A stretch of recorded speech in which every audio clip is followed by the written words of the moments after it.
Hi, welcome back to winemastery.co.uk. My name is John Lightfoot, this is John Murphy. And we're going to talk to you about a fantastic, we hope, a fantastic wine from Lisbon. Take it away.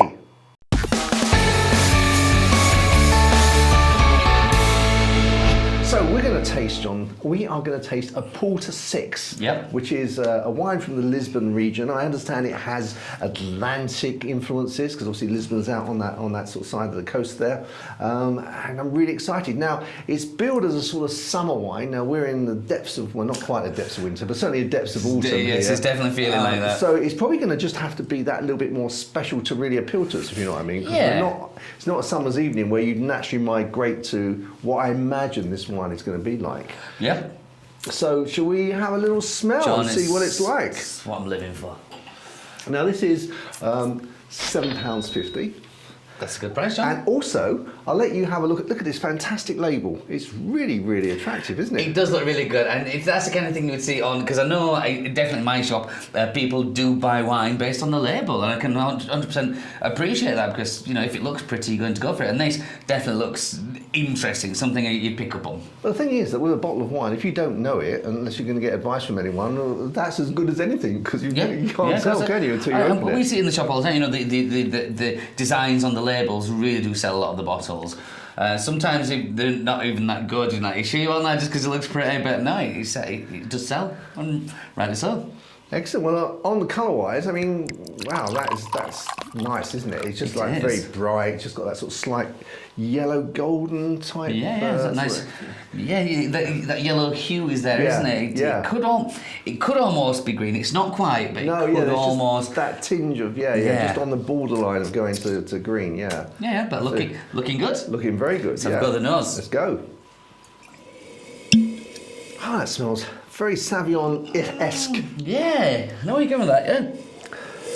But I think there's the pear in there, which softens that kind, like you said, the Sauvignon. Yeah, now I know it's got, what's the word beginning with V? Viognier. That's her. Yeah, that's the smallest of the grapes. There's two. Well, I'll put them down here, coming across here. You'll see names of the grapes before I get them translate them. Well, there's 4 in total, aren't there? And I didn't recognise the first 2, but then there are, we said before, thousands of grapes. But then you've got the Chardonnay and Viognier, which, as you say, take up the smallest 2. Yeah. Because it's not obviously a Chardonnay. I can't smell that in there, but it's difficult. But it does smell. Yeah. The pears in there, like you say, I understand the Sauvignon you're getting. Yeah. It smells very nice. Very nice. It smells delicious, actually. It smells welcoming. You want to have a go, don't you? Yeah, and it doesn't. Doesn't smell too acidic. It just no. In fact, it smells. There's just a tint of sweetness, a hint of sweetness. Sorry, not yeah, tint, I tell you, it's like honey. Yeah. It's like pear and honey. Yeah, I'm with you. Wow.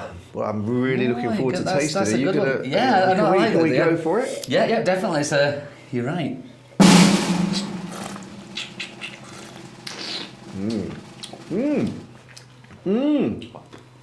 I am so pleasantly surprised with that. That's giving so much more than I thought it would. When it's from the smell, I thought it's going to be a little bit too acidic, and that's probably going to kill the taste. But no, that is very. I think very, very true to what was on the nose has come through on the palate there. For me, I'm dribbling a little bit there. Don't waste it. Don't waste it. It has got the pear is in there, which I'm very excited about. Got beautiful length, and it does come across like it comes across as a little bit sweet, but it's not sweet, is it? It's just no, it's not sweet because the acidity cancels it out. But how would you describe it? I don't know. It's not like a fight between. Well, not a fight between. It's just very, very pleasant. It is, and I'm not sure I can taste apples or not. Yes, you can. Yes, but like it's almost like what they call the green ones, where it's like Granny Smith. Granny Smith, where that's the kind of sweet, sour. Yeah. Balance, like on a knife edge. Yes. Yeah. That it works really well. I'm really well. I'm very impressed with that. I mean, as I said, we're tasting this in the middle of autumn, so with leaves all down, quite damp and cold. But even so, I think this has really impressed me. I mean, this is. I really want to add. I can just imagine drinking this in the garden. Yeah, I wouldn't even have to have a straw boater on to enjoy it. Yeah, that's got a lot going for it, I find. And we're talking that the acidity's nice in there, the length is good in there, it's holding its own. Now I'm just thinking, I'm still tasting that. Like I think it's the apple bit that comes through after. Yeah. There's that fight on your tongue. It's not sweet, but there's a sharpness there, but it suits it very, very well. Yeah. That's really nice, John. That's really nice. I mean, I think it's a white wine that I just could drink that on its own. I wouldn't need to pair it with any food, especially sort of on this hot summer's day.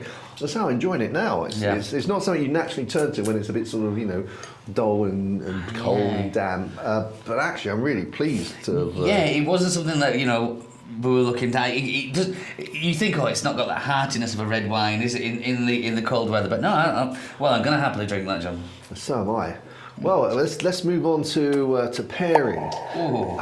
Pairing, and what I really see with this is some nice cod baked in salt, and so then it's flaked out, maybe with a little bit of cream sauce and some parsley around it, and it's all like the cod is all just like flaking and you keep talking, John. You keep talking. I'm trying to think what cheese is good, because it's going to need something that's going to hold up to it.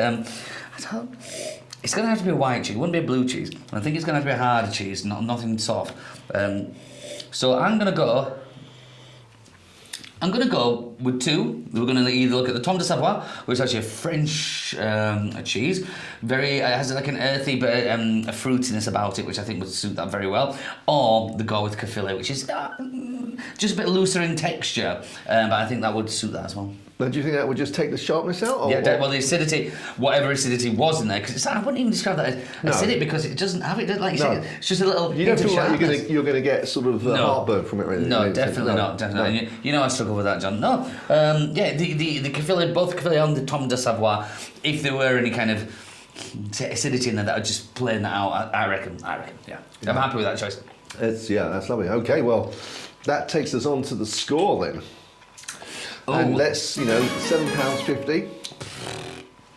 So that is a very good price for this. I mean, if someone had told me this was £12, maybe even 15, I wouldn't have said, you've been done. I'm completely with you there, which makes this score. I reckon this is going to have a high. Well, definitely from me. All right, I've reached my score. Do you want to? Well, you go your score. One more second. Let me go for it. Okay, I've got my score. Okay. All right. I want to say what my score is without anybody seeing. See if we have the same score. Okay. So you want me to turn my back? You turn away just for 1 second. I'll tell you. Yeah. My score is. I think that makes sense. Okay. Right, my score. What's your score, John? My score is 86. Ooh, 88. Oh, really? I mean, 88, because it's one of the probably. I've scored higher. I must have, but that is really impressed me. £7.50. That quality of wine, so much going on in there. Would recommend, and I'd recommend for anybody to try that. I think you could do so much with it as well. Versatile. I know you can't describe a wine as versatile, but I think that would tick a load of boxes. Well, it's versatile from the point of view of, wine is very much down to mood and occasion, and it's versatile from that point of view, isn't it? You could drink it on your own, you could drink it with friends, you could drink it with food, as we've just demonstrated, you could even drink it on a cold, damp autumnal evening and enjoy it. Very, very impressed. I'll have to look into stocking some of that, John. I think, if nothing else, just for my own personal supply. No, very, very good. Excellent. Can't knock it. Excellent. Well, they do a red as well, so I'll try and get hold of a red and we'll review that and see. Okay, guys. Well, I hope you enjoyed that review. If you've tried this wine, or if you do get round to trying it, please drop a comment. Let us know what you thought of it, and also, if you've got any wines you'd like us to try, if we can get hold of them, we'll certainly give a go at reviewing them, and of course, give you a shout out for suggesting it. So until the next time, guys. Chin chin. Chin chin.